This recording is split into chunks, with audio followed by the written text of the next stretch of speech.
مردم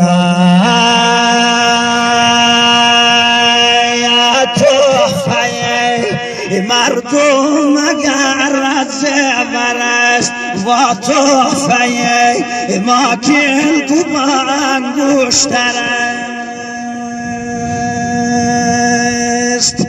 نگهبان مردم اگر زر تحفه میرم من دست بریده تحفه گفت آقا تو بشیر قافله ای کی داری چی میگی؟ گفت من بشیر قافله حسین.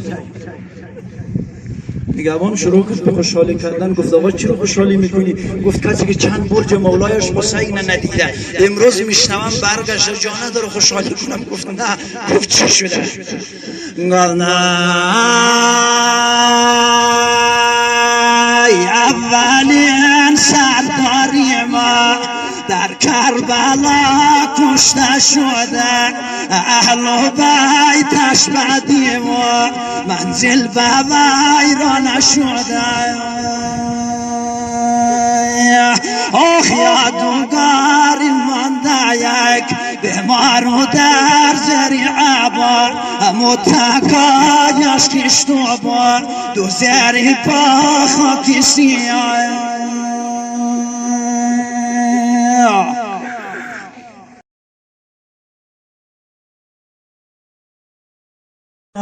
خیلی تشنگی به زینب غلبه کرد. روزهای اخیر عمر زینب التماس کردم مادر اولادهای من همسر من زینب جانم و فدایت آب نوشی جان. گفت آب نمیخورم. گفتم برای چی آب نمیخوری؟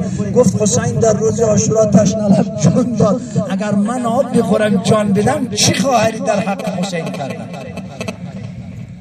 من چی خواهری در حق حسین انجام دادم؟ آب نخورد. عبدالله میگه همون لحظه های اخیر عمر زینب بود. آرام آرام حرف میزد. لبهای زینب تکان میخورد. خم شدم ببینم که چی میگه. فرمود عبدالله اگر میخوای حقمو به تو حلال کنم از داخل خانه من رو ببر روی آفتاب داخل حیات. گفتم برای چی؟ گفت میخوام روی آفتاب جان بدم. گفتم یعنی چی؟ گفت حسین در روز عاشورا روی آفتاب گرم کربلا جان داد. نمیخوام زیر سایه جان بدم. چرا؟ چون میخوام خواهری کنم در حق حسین، همدردی کنم در حق حسینم. اینم مهمه. اینا هم مهمه. چند شبانه روز اهل بیت میارد در خراب هر اون چه که طعنه و تحقیر است نسبت میدن به اهل بیت. یا صاحب الزمان میمان اهل بیت یک مدتی. اهل بیت از اینجا هم مرخص شد آمد وارد سرزمین مدینه شد. یا الله دعا کن خدا هیچ کسی را از مسافرش ناامید نسازه. خیلی انسان انتظار دارن زمانی که مسافر میرن در مسافرت یعنی صحت و سالم برگردن. آدم زمانی که مریضش رو میخواد ببرن جایی به شفاخانه یا مثلا کدام ولایت خیلی انتظار داره که همین مریض سالم برگرده. دعا کو خدا هیچ کس از مسافرش ناامید برنگرده، مسافرش ناامید نسازد. امام زین العابدین آمد وارد بشارتگاه مدینه شد. به بشیر فرمود بشیر برو خبر بده. بشیر آمد به دروازه عراق رسید. دو زمانایی که شهرها دروازه داشت. خب از دروازه عراق برو. بشیر هم آمد به دروازه عراق. این دروازه ها نگهبان داشت مردم رو چک میکرد. آقای فلانی از کجا آمدی به کجا میری؟ گفت آقا از بشارتگاه آمدم. گفت به به بشیری دیگه. بله بشیرم. راستی اینجا قاعده کسی از مسافرت برگرده باید یک تحفه به من بدن از همین در اگر میخواد وارد شود. تو راستی به من تحفه آوردی یا نه؟ بشیر فرموداره من یک تحفه آوردم تا به حال نظیرشو در دنیا کسی نیاورده. گفت چه تحفه آوردی؟ گفت گوش بده که من برایت بگویم. منم یکی دو تا شعر میخوانم. بشیر چی گفته به نگهبان؟ گفته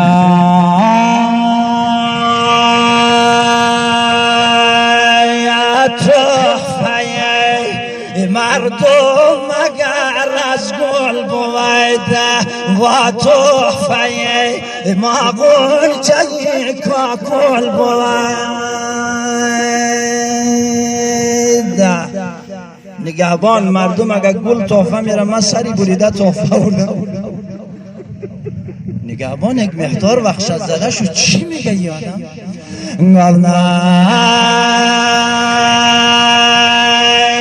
تحفه مردم اگر از زبر است و توفه ما کل تو انگوشتر است. نگهبان مردم اگر زر توفه میره من دست بریده توفه. گفت آقا تو بشیر قافله ای کی داری چی میگی؟ گفت من بشیر قافله حسین. نگهبان شروع کرد به خوشحالی کردن. گفت آقا چرا خوشحالی میکنی؟ گفت کسی که چند برج مولایش حسین ندیده امروز میشنوم برگشته جا نداره خوشحالی کنم. گفت نه. گفت چی شده؟ گفت نه اولین سرداری ما در کربلا کشته شده، اهل بیتش بدیم و منزل به ویران شده. آخ یادگار مانده یک بیمار و در ذریعه با متکایش کشت و با دو زری پا خاکی سیاه.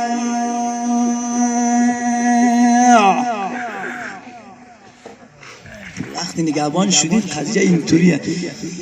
رو کرد به بشیر. گفت بشیر بیاین از این دروازه وارد شهر مدینه نشو. گفت چرا؟ گفت اینمی دروازه متصل به محله بنی هاشمیه.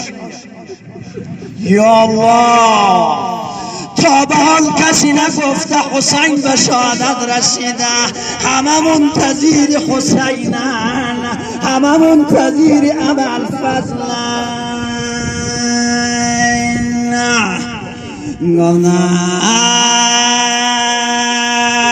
قاصده زن مروه بدها شود پر شروع شین.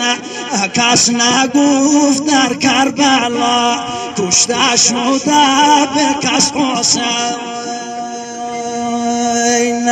آخ کس نگفت در کربلا اطفالو به بابا شده، شهربانو به حسین و به پسر لیلا شده.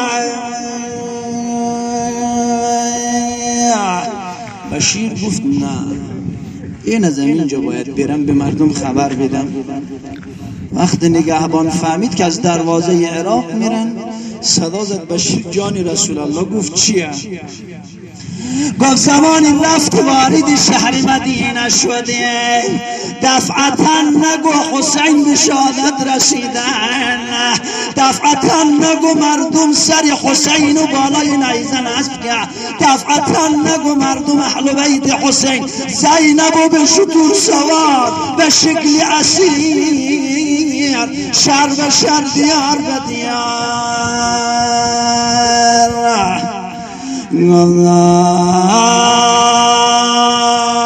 وقتی رفتی ای بشیر با وفا در اون دیار تو مگو در رای شام زینب شدن و قسوار.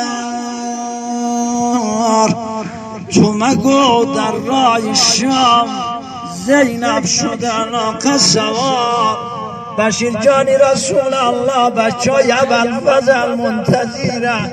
زمانی رفت دفعتا نگو دستای بلند ابوالفضل قطع شد. صلی الله علیک یا ابا عبدالله یا ابن رسول الله.